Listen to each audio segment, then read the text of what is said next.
Thank you very much, our viewers, for staying with us on KTN. The discussion continues on the 100 days of the Jubilee government. The government maintains they are on track, 100 days on, but are they? Well, we'll be putting the critical issues facing this country front and center in the discussion we're about to have. And I want to quickly introduce my guest in studio. With me on my extreme right, we have James Shikwati, who is an economic analyst. In the middle, we have Professor Gitile Naituli, who's a Faculty of Business and Law at Multimedia University. And in my immediate right, Peter Kariuki, who's Secretary Policy Coordination in the Presidency. Gentlemen, thank you very much for joining us this evening. We'll be embarking on our discussion in a short while. But first, I want us to cross over to Kisumu, where Fred Mulo is standing by. And Fred, if you can hear me, what has been the reaction of the 100 days of Jubilee from that side? Seconds do I have?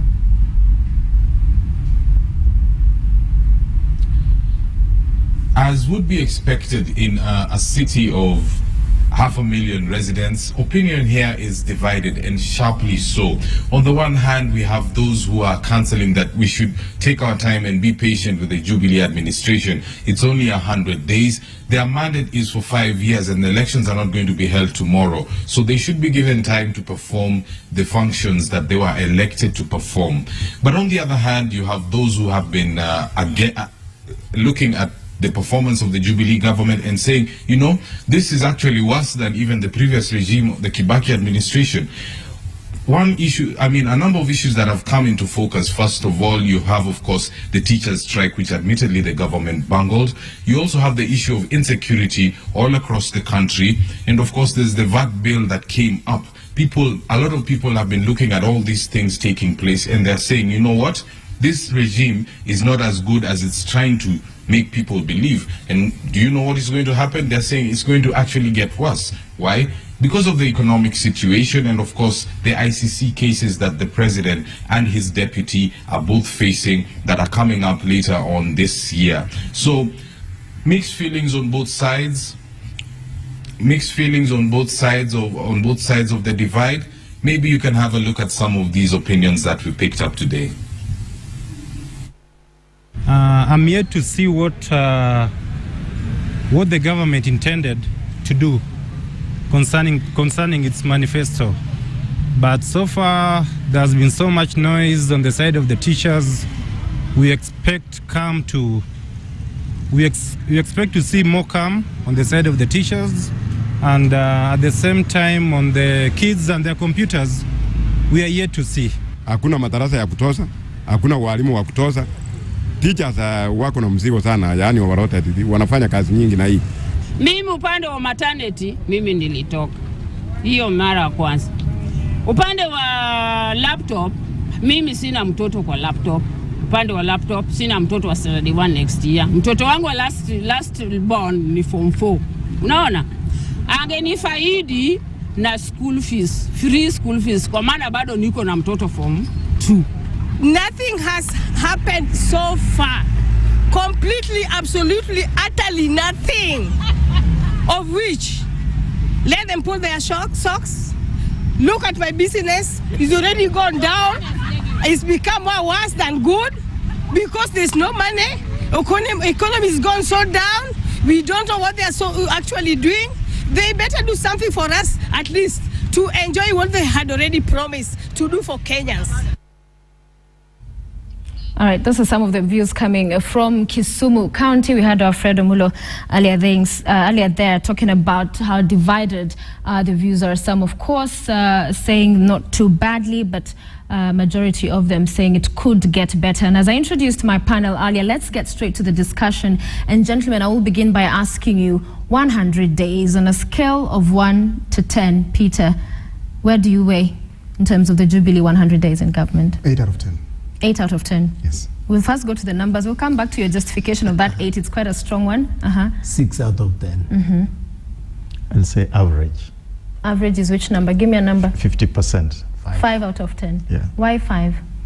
Average because we should recognize that it's not just Jubilee, it's also transitioning from old constitution to new constitution. So that put together any administration that would have taken power will face similar challenges in the first 100 days of trying to collapse a bigger government into a smaller cabinet. Okay. So I think those challenges make me give them 50%. And 50 because you also feel that perhaps they've not handled the challenges very well, because then, of course, everybody will face challenges, but depending on how they handle them, then perhaps the mark would have been higher. So you do not feel they've handled the challenges they've faced very well. I think they have tried, because if you look at where we are coming from, in the sense that we had a government with ministries stretching over 40 assistant ministers put together, around 82 of them.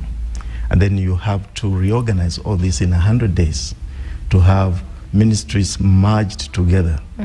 Heads of departments are stressed, people are being shifted left and right. Looking at, first of all, the stress levels of civil servants, one would say they have really tried to, manage that. Okay. But at the same time, I think it is too much to expect that they would be able to achieve something significant in the first 100 days, All right. given the fact that we are transitioning from an old constitutional order to a new constitutional dispensation. All right. Professor, you gave them slightly above average, 6 out of 10. They faced several challenges, but they also made some promises, and some they made them that in the first 100 days, we will do this, that, and the other. How do you think they fared? I think they delivered on 2 marginally out of 4 that they made strongly. They made a promise of the maternity, free maternity, that they have delivered. They made a promise of the laptops. It's in the process. In the works, yes. To be delivered. They made the promise of strengthening the economy. They have allocated very well for agriculture, infrastructure, if you look at the budget, so that they're on the way to probably delivering that. But they made also a very strong commitment to resettle the NDPs within the first 100 days. That one they have not tried. So they have not tried at all. In fact, they have not even mentioned it, in my opinion.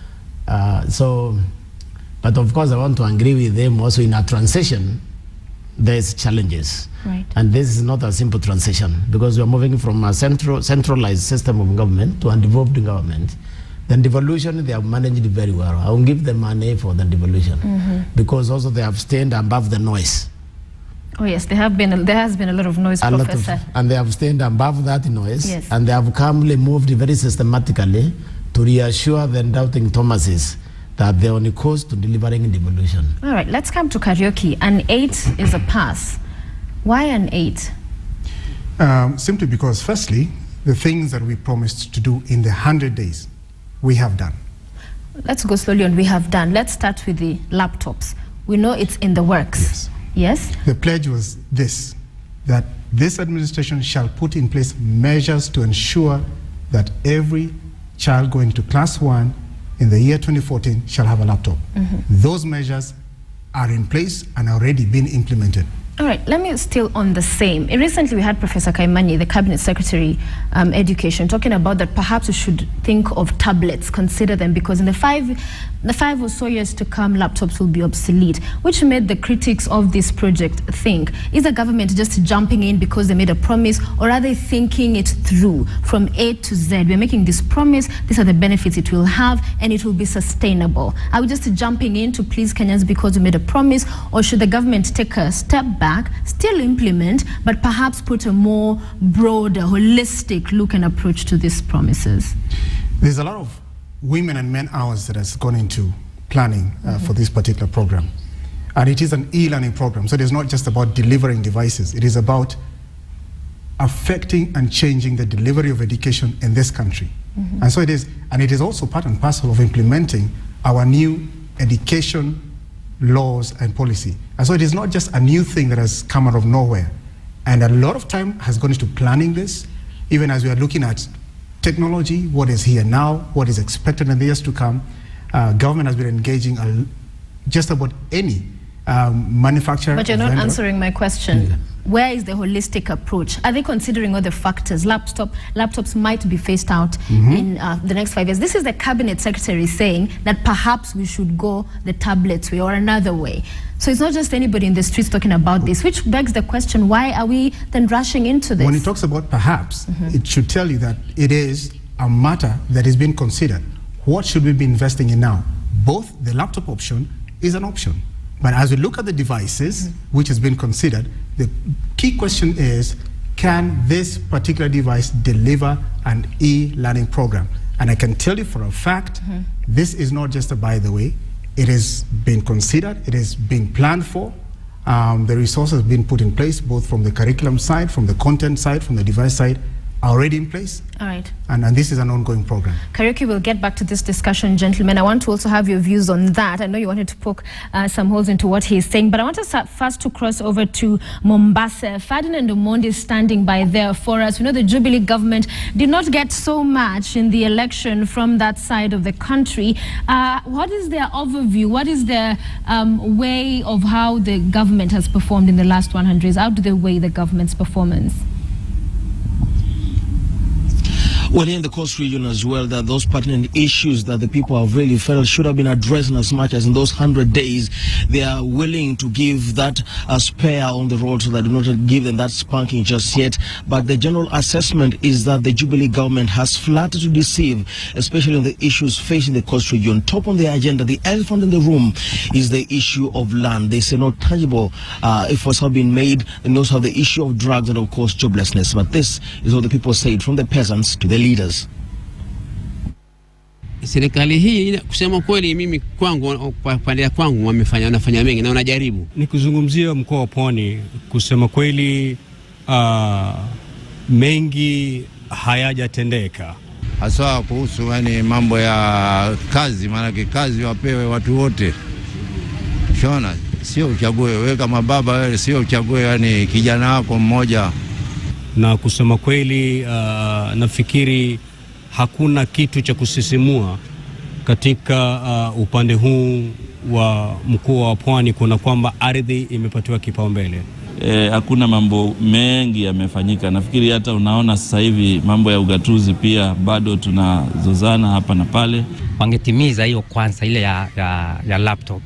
Tuzione kweli katika siku 100 Jubilee ilisema kila mwanafunzi atakuwa na laptop. Tuone kweli wamepata. All right, those are the views coming in from Mombasa. I'll come to you, Shikwati, and just get into the issue of food security and agriculture in the country. We're food insecure, but the government has made promises towards moving us to food security. What are the challenges we are facing, and how do we get to food security as a nation, and a sustainable solution for that matter? I think first of all, we have to take courage to dismantle the system we've had for the last 50 years. Because remember, we are in a Jubilee era. And I think for food security, there are two areas we need to look at. First of all, access to food, because we know there are parts of this country that produce a lot of food, but the food rots because it cannot reach other areas in the country, especially the northern part of Kenya, where there's no infrastructure and there's insecurity for people to move goods to the north. And then there's the issue of nutrition, because if you're talking about quality human resource in this country, you will need to make sure that we have proper nutrition, because already we have scientific analysis that shows that if people do not have proper nutrition, then their intellectual capabilities are also compromised. I like that you bring in the issue of nutrition, because that is key, that not only supplying people with food, but the right food, because you'll give them food, but some will end up still going to hospitals. Excellent. I'm being rushed for time. We're way past 10. We still have business and sport. So I'll come to the rest of the two of you with just one question each, so that we can go to our other segments. Professor, this government has faced quite a number of challenges in terms of foreign policy and things happening with our relations with other countries. We saw the other other day, President Obama bypassing Kenya, and he did categorically state it was because of the ICC question. The other day we had Kenyans held hostage in Nigeria. Problems locally, we've seen the teachers strike. Right now the Deputy President was being put to task to explain, is it the right hand doesn't know what the left hand is doing, calling for the schools to be closed down the next minute, the strike is off. So many things happening here and there. A very ambitious but good project with the laptops, but a lot of questions also into that. Having looked at this government in these first 100 days, going forward, what would be your words for them? What would you advise the government? I think I would say that they really put into use very wide consultations also before decisions are made. And I would say I wouldn't worry too much about the foreign policy. I think this government is in the right track on the foreign policy. Mm-hmm. I think this government is consolidating East Africa first, and then consolidate Africa, and then look to Asia. The Obama bypassing here should not worry anybody in this country, because every country looks at what is going to benefit them, not us. Obama is not going to Tanzania because he loves the Tanzanians. He's going to Tanzania because he sees what's in Tanzania that is going to benefit Americans. All right. Obama is not a Kenyan. He's an American. And it's right that he decided not to come to a place that is business. But this government need to concentrate on Africa, concentrate on East Africa, then concentrate on Asia. Okay. Because we have been having Americans and the Europeans for many years. Right. And what can we show? We can show the round here which the Chinese are just built. My director is about to come into this studio to tell me to stop. Peter, finally to you. You have said, of course, you've been part of this process of implementation and just seeing that the promises that were made are kept. And you did say that you've fulfilled all the promises. We know not all of them, as he mentioned, the one on the IDPs, on the free charges, abolition of charges at dispensaries. Some of them we know have not happened in healthcare institutions. What is the government going to be doing in the next coming days? Of course, one of the reasons the president has said is because there has been settling down, the issue of settling down because of the constitutional requirements with vetting and all. But what are we likely to see in the next coming days? Very quickly, it's about continuing to invest and ensuring that the major challenges facing this country, for example, food security, energy, transport. Yeah. Three things which capture the biggest cost for any household in this country. We continue to invest heavily in those programs.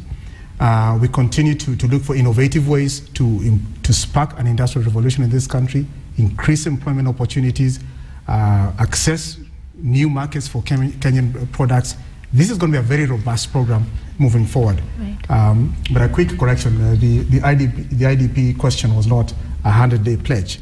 And indeed, the waiver of the 1020 fees in our public health facilities has already been waived. So that Gentlemen, thank you very much. Unfortunately, we have to end this here. Our time is really bad, but we appreciate your time coming into studio and for also talking on those issues that we've managed to discuss this evening. And thank you, our viewers, also for joining us. I'm Sophia Wanuna. We take a short break now.